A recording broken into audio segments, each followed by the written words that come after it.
हम अपने बुजुर्गों से कहते हैं कि बुजुर्गों आइए इस बात से निकलिए कि कांग्रेस किसी की खानदानी पार्टी थी। आपका खानदान इब्राहिमी हो सकता है, आपका खानदान यूसुफी हो सकता है।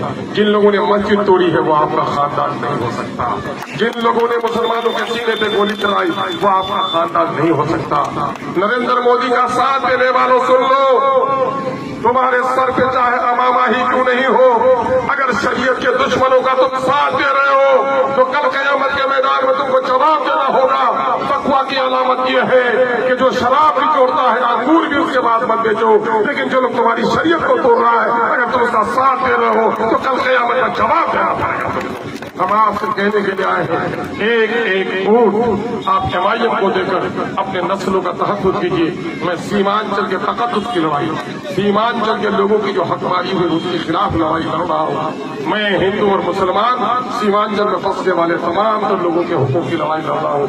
एक बार मुझे मौका दीजिए। ऑटो चालक, रिक्शा चालक भाइयों और कारोबारी साथियों, मजदूर और किसान दोस्तों, इस वक्त मैं आपके चौराहे में थोड़ी देर के लिए टहलते हुए रुका हूँ, आपको सलाम करने, आपको आदाब देने, आपका आशीर्वाद प्राप्त करने, आपकी दुआएं लेने और एमआईएम के पतंग के निशान पर वोट देने की अपील करने आया हूँ। जैसा कि अजीज ने अभी कहा है कि कांग्रेस ने हमारा इस्तेसाल ही नहीं किया, सिर्फ मौलाना मरहूम का इंतकाल यकीनन है कि फितरी मौत से है, लेकिन मौलाना के सीने में एक डर जरूर था कि जिसको आपने वोट देकर जिताया था और हमने कुर्बानी उनके खाते दी, अपनी उम्मीदवारी की कुर्बानी दी थी, वजारत की पेशकशी मैंने उसे ठुकरा दिया था और मैंने मौलाना मरहूम के लिए अपनी उम्मीदवारी वापस ली थी। मेरे भाई, जब तलाक के बिल की पेशी हुई, हमला हुआ हमारी शरीयत पर, तो मौलाना को बोलने की इजाजत नहीं दी।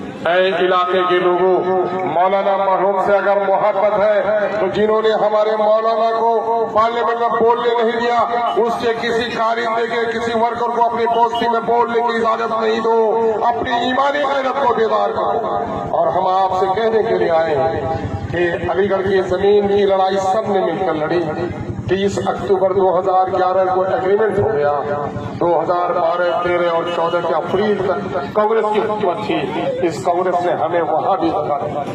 बेशुमार नौजवानों को सीने पे गोली चली और जेल के सलाखों में से कांग्रेस पार्टी ने भेजने का काम किया है। हम आपसे गुजारिश करने आए कि कांग्रेस के नेता ने न पार्लियामेंट में आपकी आवाज उठाई, न तरक्की के कुछ मसले का हल किया, न अवाम को बेदार किया, न बेलगाम अफसरों के खिलाफ आवाज उठाई। ऐसे लोगों की जमानत जब्त कर देना आपका अखलाकी और दीनी फरीजा है। हम आपसे गुजारिश करने के लिए आए कि जदयू को याद कीजिए, ये तीर नहीं है, ये तीर समझना भूल है। ये नरेंद्र मोदी को प्रधानमंत्री बनाने वाला भूल है। क्या आप उस नरेंद्र मोदी को जिसने गुजरात में बाप के सामने में बेटी को, भाई के सामने में बहन और बच्चों के सामने मुझसे माँ को सलीब किया, बिल्किस का रेप उनके बच्चों के सामने हुआ, बिल्किस को जिन लोगों ने रेप किया उनके गले में ये भारतीय जनता पार्टी के लोगों ने माले डाले। क्या ये मुजाहिद बताओ, मुजाहिद तुम बताओ, मस्जिदों से तुम्हारा रिश्ता है या मंदिर से तुम्हारा रिश्ता है? तुम मुसलमान है कि नहीं है? शरीयत की नजर में तुमको जवाब देना होगा। शरीयत ने जहाँ सर झुकाने से मना किया है, तुमने सर झुकाकर मुसलमानों को जलील किया है। आपको इंसाफ करना पड़ेगा। ये कौन लोग हैं?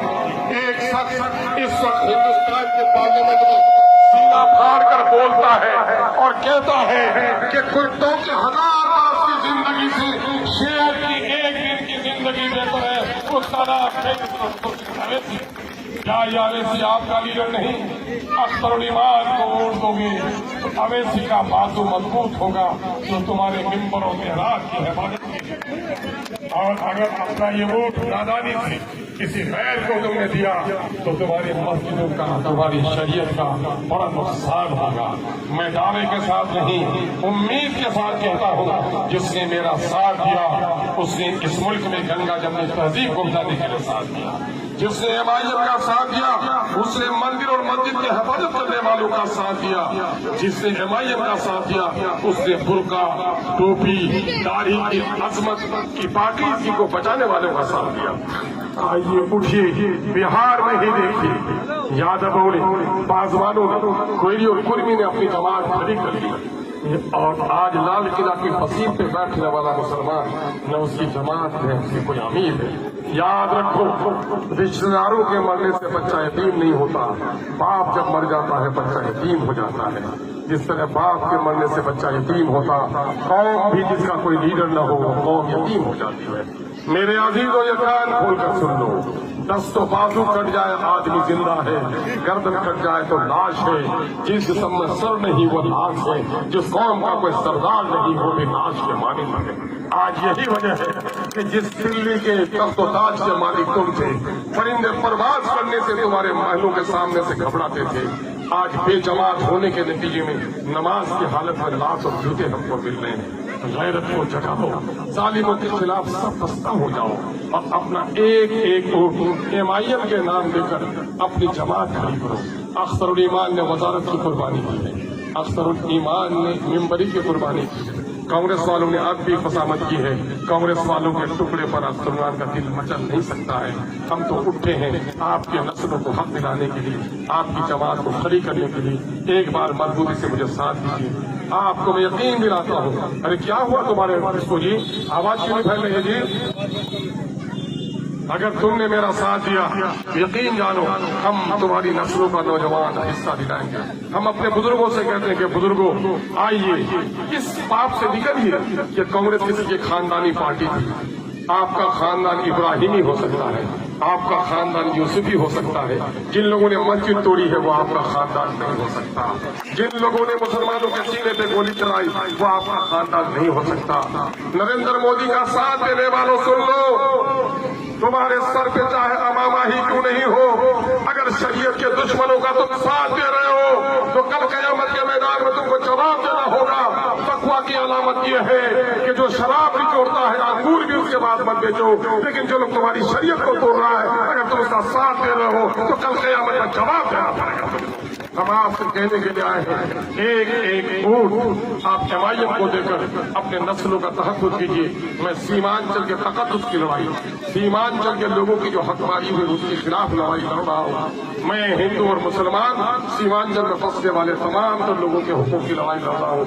एक बार मुझे मौका दीजिए। बहुत बहुत शुक्रिया। अस्सलाम वालेकुम।